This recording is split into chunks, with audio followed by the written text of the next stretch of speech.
আসসালামু আলাইকুম। আশা করি আপনারা সবাই ভালো আছেন। আমি আলহামদুলিল্লাহ আল্লাহর রহমতে অনেক ভালো আছি। একটা গাড়ি কেনার আগে সবথেকে যে মেজর জিনিসটা আপনাদের চিন্তা করতে হয়, অনেকে এই জিনিসটা চিন্তা না করে গাড়ি কিনে ফেলেন এবং কেনার পর কিন্তু আপনারা ধরা খান। তো এটা তো আমি কম বেশ জানি। আর রিসেন্টলি আমি একটা বাইক নিয়েছি।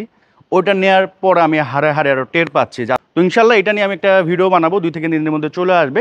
আজকে আপনাদের জন্য যে গাড়িটা নিয়ে আসছি এটা হচ্ছে স্মার্ট কারের মালিক একজন ম্যাডামের গাড়ি, 2005-এর model, 9 registration, paper up to date করা আছে। তো আমি গাড়িটার আউটলুকটা আগে দেখাবো, তারপর আমরা ভিতরে দেখাবো। গাড়িতে কোনো প্রকার কোনো স্ক্র্যাচ স্পট নাই, একবারে রেডি টু ইউজ গাড়ি। আপনি এখন কিনে এখন চালাতে পারবেন। সামনের হেডলাইট যে দেখতে পাচ্ছেন, দুইটা হেডলাইটই হচ্ছে অরিজিনাল ঢাকা মেট্রো 27 একটি গাড়ি। এবং এটার কিন্তু আপনার নাম্বারটা অনেক সুন্দর, 273300। হ্যাঁ, আর এই হচ্ছে গাড়ির টোটাল আউটলুক। আমি একবারে স্লোলি করে দেখাচ্ছি যাতে আপনারা ঘরে বসে একটা আইডিয়া পেয়ে যান। এবং এই গাড়ি কিন্তু একবারে টানা বডি, এই যে এখান থেকে শুরু করে একবার মাথা পর্যন্ত কিন্তু অ্যাজ ইট ইজ জাপানি কন্ডিশন আছে, মানে জাপানে যেভাবে আসে জাপান থেকে ওইভাবেই আছে। এবং ওই পাশও কিন্তু সেম, ওই পাশটা আমি দেখায় দিই।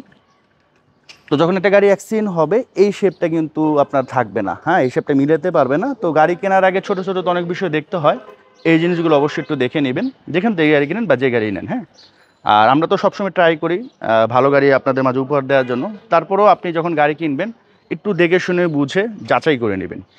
এই পার্ট বলেন, এই পার্ট বলেন, এই পার্ট বলেন, হ্যাঁ, এই পার্ট বলেন, কোনো স্ক্র্যাচ স্পট নাই। ব্যাকলাইট, তারপর হচ্ছে আপনার অরিজিনাল।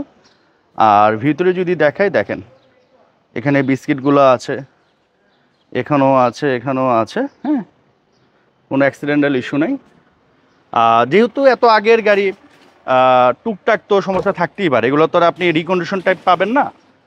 তো যতটুকু থাকা দরকার একটা ইউজ গাড়ি হিসাবে, 2005 মডেল হিসাবে ওরকমই আছে, বা অনেক ক্ষেত্রে ওর থেকেও ভালো আছে। হ্যাঁ, আচ্ছা আমি একটু আগে আউটলুকটা দেখে তারপর আমরা ভিতরে দেখাই। হ্যাঁ, তো এই পার্ট বলেন, এই পার্ট বলেন এবং এগুলা বলেন, হ্যাঁ দেখেন কোনো স্ক্র্যাচ স্পট নাই। আর এটা জাস্ট আপনার পার্কিং থেকে বের করা হয়েছে, কোনো ওয়াশ পলিশ কিছুই করা হয় না। দেখতে পাচ্ছেন চাকাতে এখনও ময়লা আছে। তো এগুলো যখন আপনি ওয়াশ পলিশ করবেন এই গাড়ির লুকস কিন্তু আরও বেটার হয়ে যাবে। আমরা একটু ভিতরে দেখাই। ভিতরে হচ্ছে ভেজ ইন্টেরিয়র, দেখতে পাচ্ছেন এখানে একটু ময়লা টলা আছে। নর্মালি এটা যখন একটা শোরুমে উঠাতো তখন কিন্তু এগুলো পলিশ টলিশ করে টিপটপ করে উঠাতো, তখন কিন্তু লুকস অন্যরকম লাগতো। যেহেতু এটা মালিকানা গাড়ি, তো এখানে আপনি নেওয়ার পর পলিশ করে নেবেন, এগুলো কিন্তু অনেক সুন্দর হয়ে যাবে। এবং এখানে হালকা পাতলা ময়লা আছে, বাট গাড়ি কিন্তু অনেক সুন্দর আছে। হ্যাঁ, ইউজ গাড়ি হিসেবে ভালো আছে। এগুলো পলিশ করার সাথে সাথে লুকস আর কি বেটার হয়ে যাবে। এই যে দেখেন, হ্যাঁ দেখতে পাচ্ছেন প্যাডগুলো যথেষ্ট ফ্রেশ আছে, পলিশগুলো আরও বেটার হয়ে যাবে। এবং সিলিংটা দেখতে পাচ্ছেন, সিলিংটা কিন্তু খুবই সুন্দর। অনেক সময় দেখবেন যে সিলিং ঝুলে যায়, তারপর হচ্ছে স্ক্র্যাচ পড়ে যায়, সুতা উঠে যায়, ময়লা হয়ে যায়, এটা কিন্তু এমন না। হ্যাঁ, তো যেখান থেকে গাড়ি নেবেন অবশ্যই একটু দেখে শুনে নেবেন। হ্যাঁ, এবং এই পাশের প্যাডটা যদি দেখায়, এই যে দেখেন এই পাশের প্যাডটা যথেষ্ট ভালো আছে। এ হচ্ছে সিলিং, এই যে দেখেন। হ্যাঁ,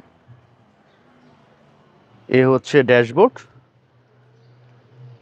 দেখতে পাচ্ছেন ড্যাশবোর্ডটা কিন্তু খুবই সুন্দর। হ্যাঁ, এগুলো পলিশ করলে আরও বেটার হয়ে যাবে, যদিও মনে হয় না ড্যাশবোর্ড পলিশ করতে হবে, তারপর পলিশ করলে এটা লুকস কিন্তু আরও বেটার হয়ে যাবে। হ্যাঁ, এই হচ্ছে এই পাশে অবস্থা দেখেন। এই হচ্ছে আপনার ইঞ্জিন। ভাই ইঞ্জিনে কি কোনো কাজ কাম আছে? না না, মানে এখন নিয়ে এখনই চালাতে পারবে? আর বাই চান্স যদি কোনো কাজ পায় সেটা কোনো কাজ পাবে না? না, আচ্ছা, তো কোনো কাজ পাবে না। এই যে দেখতে পাচ্ছেন, হ্যাঁ এই যে দেখেন এই ঝুড়িগুলো দেখেন, এগুলো কিন্তু সবই ভালো আছে। একটা অ্যাক্সিডেন্ট হলে এই ঝুড়িগুলো এরকম থাকবে না, মার্শালটা কিন্তু এমন থাকবে না, দেখেন যেরকম আছে এমন কিন্তু থাকবে না, এগুলো এমন থাকবে না। তো ভিডিওতে কিন্তু মোটামুটি এখন বোঝা যায়। আশা করি ঘরে বসে আপনি ডিসিশন নিতে পারবেন আপনার জন্য এই গাড়ি ভালো হবে কিনা। তো গাড়িটি একটু স্টার্ট দেই, 1 টাকা কিন্তু স্টার্ট হয়ে গেল। আর এসিটা একটু অন করি। হ্যাঁ, এ হচ্ছে স্টিয়ারিংটা কিন্তু খুবই স্মুথ।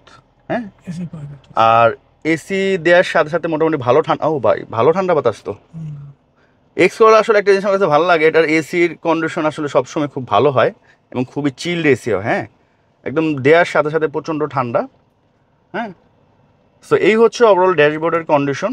আর এসিটা সবসময় তো নর্মালি আমি আগে চেক করি গাড়ি যখন কোনো ভিডিও করতে যাই, বাট আজকে তো আসলে এসিটা প্রাইমারি চেক করা হয় না, এখন আমি নিজে লাইভ চেক করতেছি আর কি। তো এসির কন্ডিশন ভালো আছে। বৃষ্টি পড়তেছে এবং একেবারে অন্ধকার হয়ে গেছে, একটু আগের ভিডিও দেখেন আর এখন দেখেন একবারে চেঞ্জ। তো এনিওয়ে, এই তো ছিল মোটামুটি এই গাড়িটি, আশা করি আপনাদের অনেকেরই পছন্দ হয়েছে।